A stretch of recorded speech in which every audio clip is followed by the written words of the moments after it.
Guys நம்ம அப்படியே இன்றைக்கி ராயல் மைண்ட்ஸ் கேம் அப்படியே இன்றைக்கி விளையாட போகிறோம். ஓகேங்களா? ஸோ இதை தொடங்கிட்டோம். இது டவுன்லோட் ஆகுது பாருங்கள். 90% ஆகிட்டு 10% தான் ஸ்டார்ட் ஆக போகுது பாருங்கள்.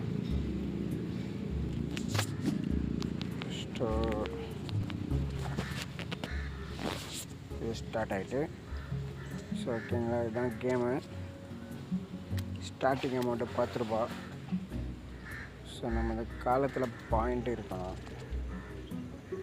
ஸ்டார்ட் பண்ணிடலாம். ஸோ நான் ஸ்டார்ட் கொடுத்துட்டேன். ஓகேங்களா? ஸோ பாருங்கள், நம்ம கிளிக் பண்ணுறதுல பாயிண்ட் இருக்கணும். பாயிண்ட் இல்லைன்னா நமக்கு லாஸு. ஸோ கிளிக் பண்ணிட்டேன். ஸோ 14.3 ரூபா கிடச்சிருக்கு. ஸோ நடுவில் இருக்க கிளிக் பண்ணியிருக்கேன். 21.4 ரூபா கிடச்சிருக்கு. இதை கிளிக் பண்ணிட்டேன். 32 ரூபா கிடச்சிருக்கு. ஓகேங்களா?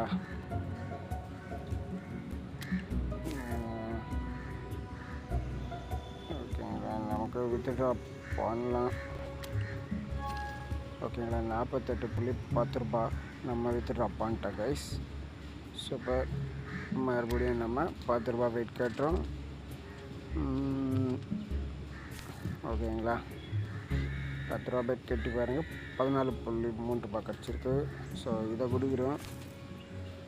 ஸோ வித்ட்ரா பண்ணிடுவோம். பண்ணிட்டோம் பாருங்கள். 21.40 பைசா கிடச்சிருக்கு. ஸோ மறுபடியும் ஸ்டார்ட் கொடுக்குறோம். சென்டரில் இருக்கிறது கொடுத்துட்டேன். 14.3 ரூபா. அதாவது இந்த சைடு இருக்கிறது கொடுத்துட்டேன். இந்த சைடு இருக்கிறது கொடுத்துட்டேன். ஸோ 32 ரூபா. இதை நான் வித்ட்ரா பண்ணிட்டேன். So super. ஓகேங்களா, இருக்குது. நமக்கு பார்த்திங்கன்னா எல்லா கட்டமும் நமக்கு பாயிண்ட்டாக தான் வந்துருக்கு. நீங்கள் பார்த்துருப்பீங்க. ஸோ நம்ம தொகை எல்லா கட்டமும்.